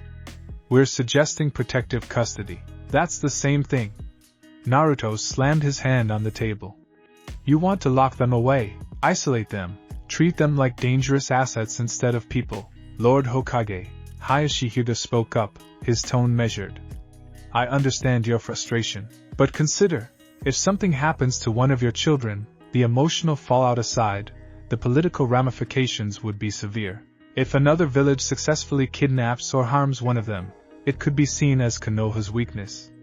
It could destabilize the entire region. So you want me to hide them to protect Konoha's reputation? Naruto's voice was dangerously quiet. I want you to protect them and the village, Hayashi corrected. Which means smart security, not emotional decisions. My children are not political assets, but they are, Shikaku Nara said heavily. Whether we want them to be or not. Naruto, you're the Hokage and a war hero. Kurama is the nine-tailed fox in human form. Your children are unique entities with unprecedented abilities. They are political assets, strategic considerations, potential flashpoints. Pretending otherwise doesn't change reality. Naruto wanted to argue, but the cold logic was undeniable. His children existed in the intersection of personal and political, and there was no separating those spheres. So what do you suggest? He asked finally. Increase security, which you're already implementing, Shikaku said. But also prepare contingencies. Escape routes. Safe houses. Protocols for different threat scenarios. And yes, some restrictions on movement until immediate threats are neutralized. Temporary restrictions, Kakashi added. Not indefinite custody. Give them space to live while ensuring their safety. And we need to address the internal threat, some Inuzuka spoke up. These letters are coming from inside the village. We need to find who's responsible and deal with them decisively. The intelligence division is working on it, Shikamaru confirmed. But investigating anonymous threats is difficult. Without more specific information or a direct action, we're limited in what we can do. So we wait for someone to actually attack my children before we can act? Naruto couldn't keep the bitterness from his voice. We investigate proactively, Shikamaru corrected. But within legal bounds. We can't just start arresting people for anti-uzumaki-kurama sentiment. The meeting dragged on for hours, debating security measures, legal boundaries, and political ramifications. By the time Naruto returned home, it was late evening and he was exhausted, mentally more than physically. He found Kurama on the mansion's roof, where she often went when she needed to think. She wasn't alone. Kazuki sat beside her, and they were talking quietly. "Sorry," Naruto said as he approached. "Didn't mean to interrupt." "You're not," Kazuki assured him. He stood, stretching. "I was just heading to bed. We have advanced combat trials tomorrow." After Kazuki left, Naruto settled beside Kurama. They sat in comfortable silence for a while, looking out over the village they both loved and that complicated their lives in equal measure. "How bad was the council?" Kurama asked finally. "They want to lock the children away for their own protection," Naruto said. "I managed to argue them down to increased security and temporary movement restrictions. But Kurama, they see our kids as assets, strategic considerations. Not people." "I know." Her voice was tired. "I've been dealing with that mentality for centuries. Being seen as a tool, a weapon, a thing to be controlled rather than a being with agency. I won't let them do that to our children. I know that too." She leaned against him, and he wrapped an arm around her shoulders. "But Naruto, we need to be realistic. Our children are unique. They do represent unprecedented power, and people will always try to control or eliminate what they fear. So what do? "We prepare them," Kurama said. "Make them strong enough to protect themselves, smart enough to recognize threats, skilled enough to escape danger. And we trust them to handle their own lives. They're still children. Kazuki is 16. Boten is 15. Yuki is 15. At their ages, we were both fighting wars." She looked at him seriously. "We can't shelter them forever. At some point, we have to trust that we raise them well enough to face what comes." Naruto knew she was right, but the knowing didn't make it easier. He thought about the threats, the surveillance, the dangers lurking in shadows, and he thought about his children. Bright, talented, brave, learning to navigate a world that saw them as both miracle and menace.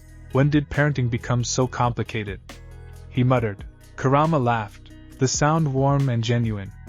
"It was always complicated. We just thought having 20 children with tailed beast powers might simplify things somehow. We're idiots. The best kind of idiots." She kissed his cheek. "Come on. Let's go to bed. Tomorrow brings new challenges, and we need rest." As they headed inside, Naruto cast one last look over Konoha. Somewhere in that village was someone who hated his family enough to threaten them. Other villages were watching, calculating, planning, but his children were strong. They had each other. And they had parents who would move heaven and earth to protect them. The shadows of envy were real. But so was the light of their family. And light, Naruto had learned long ago, always drove back the darkness. Eventually,